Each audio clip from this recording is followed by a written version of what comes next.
नमस्कार। आज हमारे पास विज्ञान के कुछ ऐसे सवाल आए हैं जो पहले नजर में किसी परीक्षा की तैयारी का हिस्सा लगते हैं। हाँ, खास तौर पर DFCCIL MTS के लिए। बिल्कुल। शुरुआत करते हैं भौतिकी यानी फिजिक्स से। पहला सवाल ही बड़ा दिलचस्प है, ऊर्जा के बारे में। एक किताब जो शेल्फ पर रखी है उसमें कौन सी ऊर्जा होती है? ऑप्शन है गर्मी वाली ऊर्जा, रासायनिक ऊर्जा, गति वाली ऊर्जा या स्थितिज ऊर्जा। एक मिनट, अगर किताब बस रखी हुई है, हिल नहीं रही, तो उसमें ऊर्जा कैसे हो सकती है?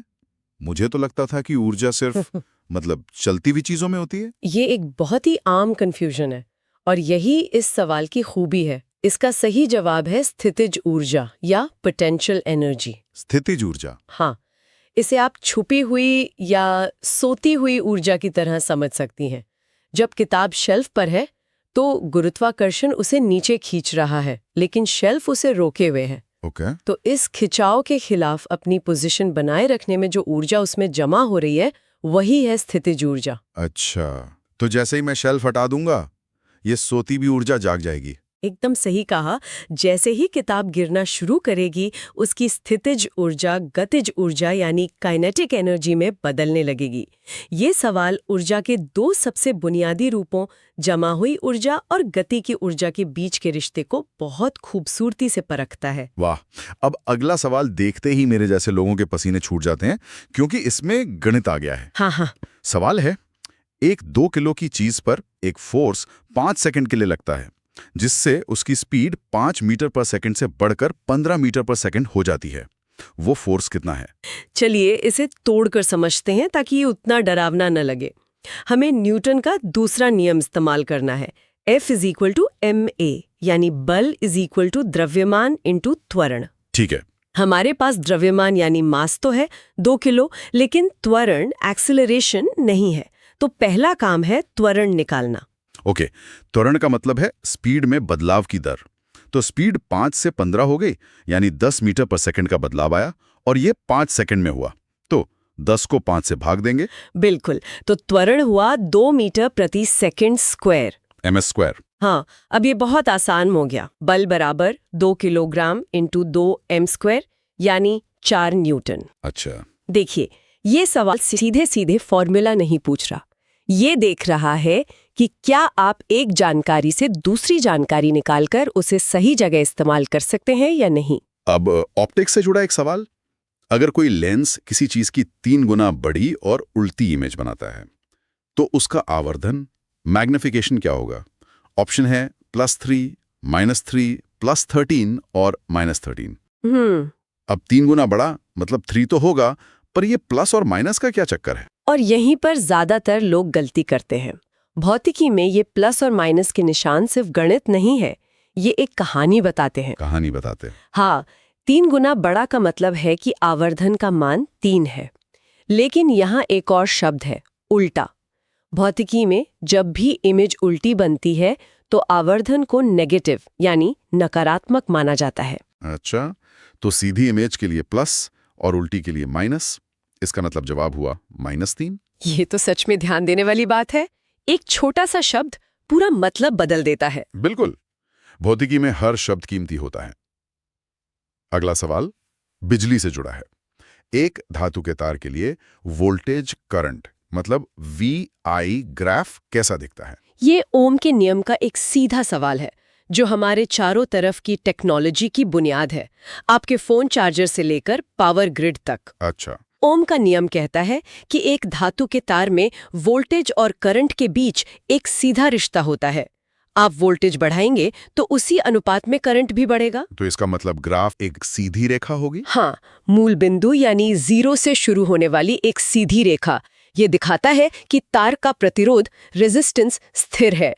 ये एक बहुत ही मौलिक कॉन्सेप्ट है, लेकिन पूरी इलेक्ट्रॉनिक्स इसी पर टिकी है। ठीक है, तो हमने ऊर्जा, बल और बिजली जैसी अदृश्य शक्तियों की बात की।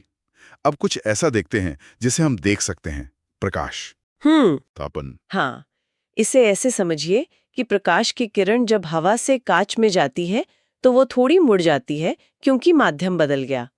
फिर जब वो कांच से वापस हवा में निकलती है तो वो फिर से मुड़ती है, लेकिन उल्टी दिशा में। तो इन 2 बार मुड़ने का नतीजा क्या होता है? क्या किरण अपनी दिशा बदल देती है? दिशा नहीं बदलती और यही इस सवाल का कैच है। बाहर निकलने वाली किरण आने वाली किरण के समानांतर ही रहती है, बस अपनी जगह से थोड़ी सी साइड में खिसक जाती है। अच्छा, जैसे कोई अपनी लेन में सीधा चल रहा हो पर थोड़ा दाईं ओर खिसक जाए। क्या बढ़िया एनालॉजी है, बिल्कुल वैसे ही। ये सवाल प्रकाश के अपवर्तन यानी रिफ्रैक्शन की बहुत गहरी समझ को परखता है। तो हमने देखा कि भौतिकी में नियम और गणित कैसे बड़ी-बड़ी चीजों को चलाते हैं। लेकिन जब हम रसायन विज्ञान, केमिस्ट्री में जाते हैं, तो कहानी परमाणुओं के स्तर पर चली जाती है। बिल्कुल सही ट्रांजिशन है। चलिए केमिस्ट्री का पहला सवाल देखते हैं। सवाल है, बिजली के तार बनाने के लिए कॉपर और एल्यूमिनियम का उपयोग क्यों किया जाता है? इसका जवाब तो आसान लगता है, क्योंकि वे बिजली के अच्छे सुचालक हैं। सुचालकता तो एक कारण है, लेकिन एक और बहुत जरूरी गुण है, तन्यता यानी डक्टिलिटी। तन्यता। मतलब उन्हें खींचकर आसानी से पतला तार बनाया जा सकता है। आप पत्थर या लकड़ी से तार नहीं बना सकते, भले ही वो किसी चीज के सुचालक हो या ना हो। सही बात है। तो सही जवाब में ये दोनों गुण होने चाहिए, अच्छी सुचालकता और उच्च तन्यता। लेकिन एक मिनट, क्या सोना या चांदी बेहतर सुचालक नहीं है? हम उनका इस्तेमाल क्यों नहीं करते? क्या ये सिर्फ लागत का मामला है? बहुत अच्छा सवाल है। हाँ, चांदी बिजली का सबसे अच्छा सुचालक है और सोना भी बहुत अच्छा है और उस पर जंग भी नहीं लगती, लेकिन वो इतने महंगे हैं कि उनसे तार बनाना मतलब व्यवहारिक नहीं है। इसलिए कॉपर और एल्यूमिनियम सबसे अच्छे विकल्प हैं, क्योंकि वो अच्छे सुचालक भी हैं, तन्य भी हैं और किफायती भी। अगला सवाल पदार्थ की अवस्थाओं से है। गैसों को तो हम आसानी से दबा सकते हैं, जैसे सिलेंडर में, पर पानी या किसी और द्रव को क्यों नहीं दबा सकते? इसकी वजह है कणों के बीच की खाली जगह। इसे ऐसे सोचे कि गैस के कण एक बड़े से हॉल में घूम रहे कुछ लोगों की तरह हैं। ओके। उनके बीच बहुत सारी खाली जगह है। आप दीवारों को पास लाकर उन्हें आसानी से एक छोटी जगह में पैक कर सकते हैं। और द्रव? द्रव के कण एक भरी हुई ट्रेन के डिब्बे में खड़े लोगों की तरह हैं। वे पहले से ही एक दूसरे से सटे हुए हैं, हिल डुल तो सकते हैं, पर उनके बीच कोई खाली जगह नहीं बची है। अच्छा। इसलिए आप उन्हें और नहीं दबा सकते। ये सवाल पदार्थ के कण मॉडल की बुनियादी समझ को जांचता है। अब एक रिएक्शन से जुड़ा सवाल। जब एक ज्यादा अभिक्रियाशील धातु को कम अभिक्रियाशील धातु के नमक के घोल में डाला जाता है, तो क्या होता है? ये विस्थापन अभिक्रिया यानी डिस्प्लेसमेंट रिएक्शन का एक क्लासिक उदाहरण है। इसे आप स्कूल के प्लेग्राउंड की तरह समझ सकते हैं। प्लेग्राउंड की तरह। हाँ, एक ज्यादा ताकतवर बच्चा आता है और एक कमजोर बच्चे को झूले से हटाकर खुद बैठ जाता है। हाँ, ये अच्छा उदाहरण है। तो यहाँ ज्यादा ताकतवर कौन है? रसायन विज्ञान में धातुओं की एक अभिक्रियाशीलता श्रेणी होती है, रिएक्टिविटी सीरीज। जो धातु इस लिस्ट में ऊपर होती है वो ज्यादा ताकतवर यानी ज्यादा अभिक्रियाशील होती है। वो अपने से नीचे वाली धातु को उसके घोल से विस्थापित कर देती है, यानी उसे बाहर निकालकर खुद उसकी जगह ले लेती है। ये सवाल बहुत दिलचस्प है और थोड़ा कंफ्यूजिंग भी। एथेनॉल और डाइमिथाइल ईथर दोनों का मॉलिक्यूलर फॉर्मूला एक ही है, C2H6O, पर उनके गुण बिल्कुल अलग हैं। ऐसा क्यों? इन ब्लॉक से आप एक सीधी लाइन भी बना सकते हैं और एक टी शेप भी। ठीक है। ब्लॉक वही है, पर जो चीज बनी है वो बिल्कुल अलग दिखती है और काम करती है। वाह, तो यहाँ भी वही हो रहा है। बिल्कुल, इसी को समावयवता मतलब आइसोमेरिज्म कहते हैं। एथेनॉल और डाइमिथाइल ईथर समावयव यानी आइसोमर्स हैं। उनमें परमाणु तो उतने ही हैं, लेकिन उनकी बनावट, उनका ढांचा अलग है। अच्छा। एथेनॉल में एक अल्कोहल ग्रुप -OH है, जबकि डाइमिथाइल ईथर में एक ईथर ग्रुप -O है।